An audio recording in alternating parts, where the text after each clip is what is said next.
You've probably seen a dozen videos about the end of the NHR tax break in Portugal. But honestly, that's not the thing that will make or break your move. I've been living here for 3 years, and the real pros and cons, the things that actually affect your daily happiness, are the ones nobody really talks about. They're the little things that quietly shape your life long after the novelty wears off. In this video, I'm sharing the unvarnished truth about the cost of living, healthcare, and the legendary bureaucracy that I wish someone had laid out for me before I packed my bags. I'm not here to scare you off. I'm here to make sure you can make a move with your eyes wide open. So if you're looking for the real story, make sure you subscribe because we're getting into it right now.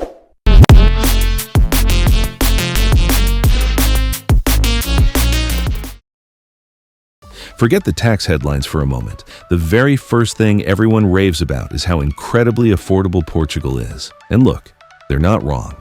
But that story has a very important second half.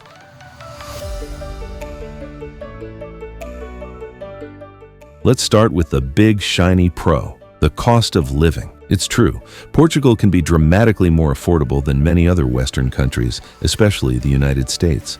Recent reports show that living costs can be, on average, 36.6% lower than in the US, excluding rent.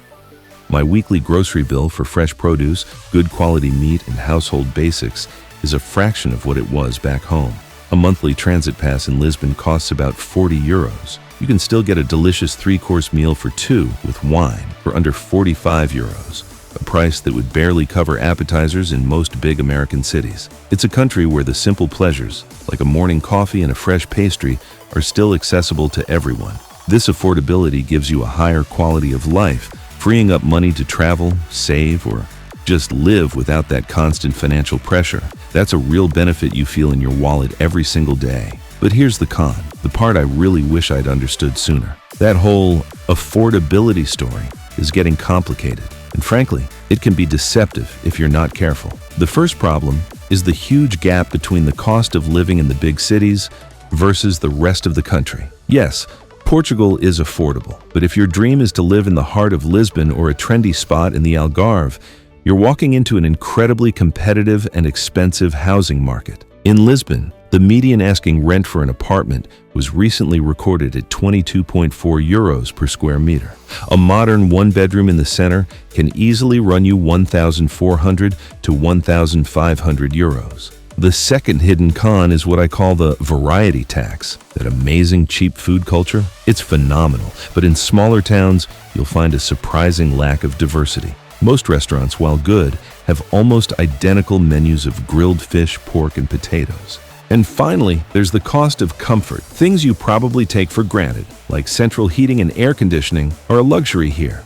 Your utility bills might look low on paper, but that's because you're not using the same things. The real cost comes from retrofitting a home, or the constant winter battle with portable heaters and dehumidifiers.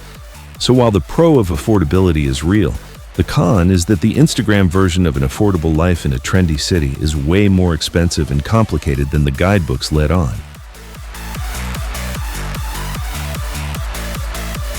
For many people, especially Americans, Portugal's healthcare system is a massive draw.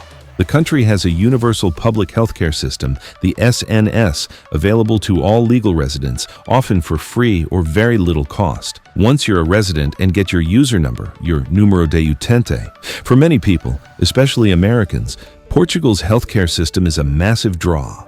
The country has a universal public healthcare system, the SNS, available to all legal residents, often for free or very little cost. Once you're a resident and get your user number, your número de utente, you have access to a system ranked highly for its quality. The World Health Organization once ranked it 12th globally, well ahead of countries like the US at 37th. The peace of mind that comes from seeing a doctor or going to a hospital without fearing a bankrupting bill is truly life-changing. For kids under 18 and seniors over 65, it's typically free. And for others, co-pays for appointments can be as low as 5 euros. This provides an incredible sense of security and is a huge, undeniable pro. Now, for the flip side, the reality you learn pretty quickly on the ground. The public system, while excellent, is completely overburdened. This is the con. You'll hear it from everyone. The wait times. Some reports indicate that over 30% of people have waited more than 3 months for a scheduled medical appointment. Need to see a specialist for a non-urgent problem? You could be waiting for months. This is exactly why a huge number of people, including about a quarter of Portuguese citizens, supplement the public system with private health insurance. And this is the part you really need to absorb.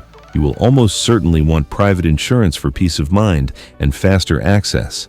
It lets you go to private hospitals and clinics where you can see a specialist in days, not months. The good news? Private insurance is also pretty affordable compared to the US, with solid plans available for around 50 to 100 euros a month, though this can vary with age and coverage. But it's a cost you have to factor into your budget. So the pro is a fantastic public system that has your back in an emergency.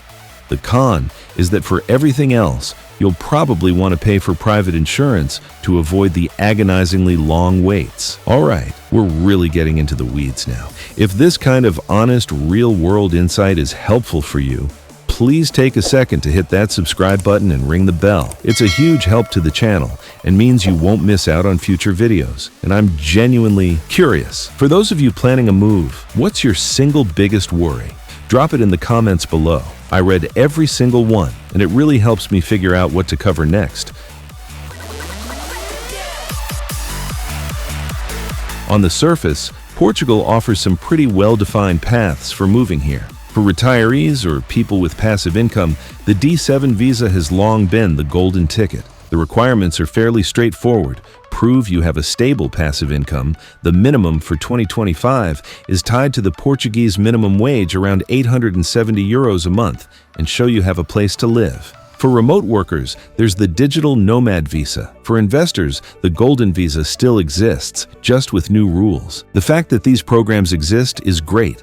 It gives you a clear starting point. After 5 years of legal residency, you can even apply for permanent residency or citizenship. So on paper, there's a roadmap, a definite pro. And now, for what is arguably the single biggest con of living in Portugal, the bureaucracy. Specifically, the agency now known as AIMA. Everyone will warn you about it, but you cannot truly comprehend the sheer soul-crushing inefficiency until you're stuck in it. The agency that replaced SEF inherited a massive backlog, with recent estimates citing over 400,000 pending applications for various residency types. As of mid-2025, tens of thousands of cases still remain under review, with the agency aiming to resolve them by the end of the year. People wait months, sometimes over a year, just for an appointment to get or renew their residency card. The online portal crashes. Emails vanish into the void. Calling them is a masterclass in futility. I have friends who've had to cancel international travel, who've been stuck in legal limbo, who have spent an entire year of their lives just trying to get a simple renewal. One person I know was given an appointment in the Azores, islands 1,000 miles away, for a basic renewal in Lisbon. It's a system that feels designed to break you. The mañana culture is one thing. This is something else entirely. It is chaotic, unaccountable, and the #1 source of stress for nearly every expat I know. So the pro is that a path exists. The con is that the path is an obstacle course littered with frustration and delays. The solution for most? Hire a lawyer. It's an extra cost, but it might be the only thing that saves your sanity. The lifestyle is why most of us came here in the first place. Portugal is consistently ranked as one of the safest countries in the world. In the 2025 Global Peace Index, it secured the 7th spot globally and 5th in Europe. There's a real sense of community. The pace of life is just slower. It's more focused on people and experiences than the constant hustle. You see families enjoying long lunches, friends lingering over coffee, and a genuine appreciation for just living. Combine that with stunning coastlines, historic cities, and beautiful countryside, and you have a quality of life that is truly special. This slower, safer, more beautiful way of living is the dream, and it's very real. But that dream has a harsh and often damp reality. The con here is twofold.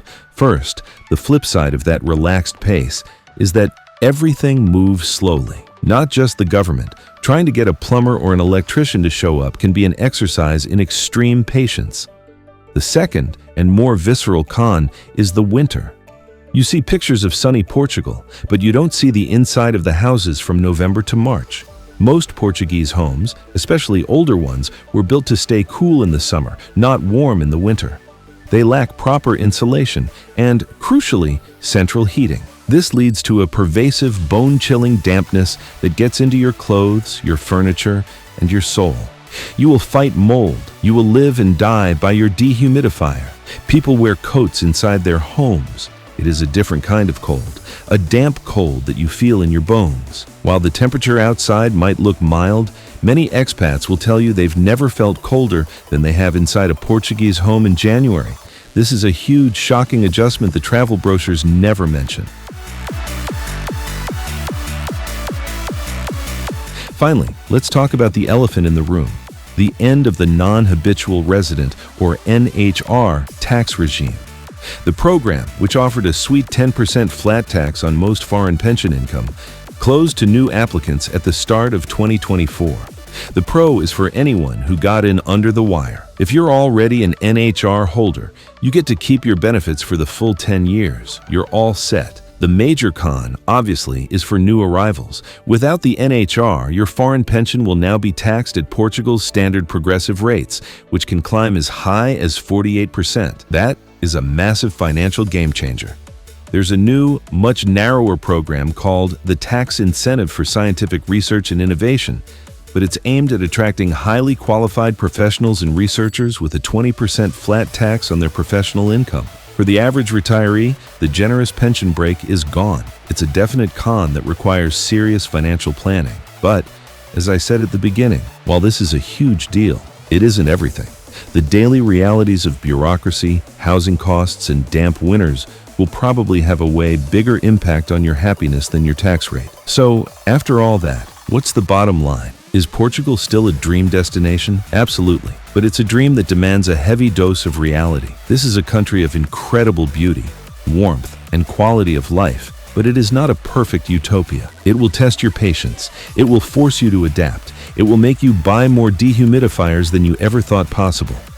Before I give you my final piece of advice, if you found this video valuable, please hit that like button. It tells YouTube you enjoyed it and helps others find this information. My advice is this: don't come just for a tax break. Come because you love the culture, the food, the people, and the rhythm of life. Come with your eyes open, a budget that accounts for private insurance and a good lawyer, and a huge reserve of patience. If you can do that, you'll find that despite all the frustrations, living in Portugal is an incredibly rewarding experience. And to end on a final pro, something that never gets old: watching the sunset over the Atlantic with a glass of ridiculously good €2 wine. Some things really are as good as they say. Thanks for watching.